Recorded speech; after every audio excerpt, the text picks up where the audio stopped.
കേരളത്തെ ഞെട്ടിച്ച വീണ്ടും ഒരു ദുരൂഹ മരണം. ഇടുക്കി ജില്ലയിലെ ഉടുമ്പന്നൂരിൽ ഒരു യുവാവിനെയും യുവതിയെയും മരിച്ച നിലയിൽ കണ്ടെത്തിയ സംഭവം വലിയ ദുരൂഹതകളിലേക്കാണ് വിരൽ ചൂണ്ടുന്നത്. തൊടുപുഴ ഉടമ്പന്നൂർ പാറത്തോട് ഇഞ്ചപ്ലാക്കിൽ മീനാക്ഷിയും ഉടമ്പന്നൂർ മാനക്കത്തോട് സ്വദേശി ശിവഘോഷ് എന്നിവരാണ് മരിച്ചത്. ഒരു പ്രണയബന്ധത്തിലെ തർക്കമാണ് ഈ ഇരട്ട മരണങ്ങൾക്ക് പിന്നിലെന്ന് പോലീസ് സംശയിക്കുന്നു. തൊടുപുഴയിൽ നിന്ന് 5 കിലോമീറ്ററോളം അകലെയുള്ള ഉടുമ്പന്നൂരിലെ പാറക്കവലയിലാണ് സംഭവം.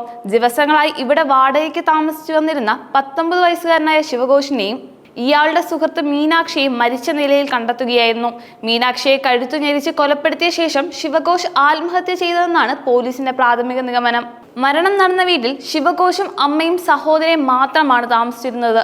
സംഭവം നടക്കുന്ന ദിവസം ശിവഘോഷിന്റെ അമ്മ ജോലിക്ക് പോയ സമയത്താണ് മീനാക്ഷി വീട്ടിലെത്തിയതെന്നാണ് കരുതുന്നത്.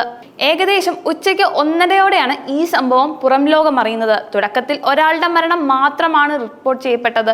ശിവഘോഷിനെ ഫോണിൽ വിളിച്ചിട്ട് കിട്ടാതെ വന്നപ്പോൾ ബന്ധുവായ ആദർശ് വീട്ടിലെത്തി അന്വേഷിക്കുകയായിരുന്നു.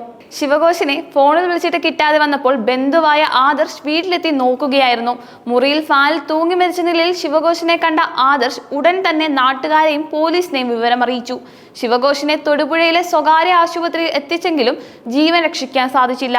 പിന്നീട് പോലീസ് എത്തി വീടിനകത്ത് നടത്തിയ പരിശോധനയിലാണ് ശുചിമുറിയിൽ മീനാക്ഷിയുടെ മൃതദേഹം കണ്ടെത്തുന്നത്. കഴുത്തിൽ ഞെരിച്ചതിന്റെ പാടുകൾ വ്യക്തമായിരുന്നു. ഞങ്ങൾ സംഭവ സ്ഥലത്തെത്തി പരിശോധിച്ചപ്പോൾ ശുചിമുറിയിൽ യുവതിയുടെ മുഖം വ്യക്തമല്ലാത്ത രീതിയിൽ മരിച്ച നിലയിൽ കണ്ടെത്തിയെന്നാണ് പോലീസ് ഉദ്യോഗസ്ഥർ പറയുന്നത്. യുവതിയെ കഴുത്ത് ഞെരിച്ച് കൊന്നതിന്റെ ലക്ഷണങ്ങളുണ്ട്. കൂടുതൽ അന്വേഷണം നടന്നുകൊണ്ടിരിക്കുകയാണ്. ചില സാക്ഷികളുടെ മൊഴി രേഖപ്പെടുത്തിയിട്ടുമുണ്ട്. ഇവർ ഇവിടെ കുറച്ച് ദിവസങ്ങളായി താമസിക്കുകയാണെന്നും കൂടുതൽ വിവരങ്ങൾ ഒന്നും അറിയില്ലെന്നുമാണ് നാട്ടുകാർ പറയുന്നത്.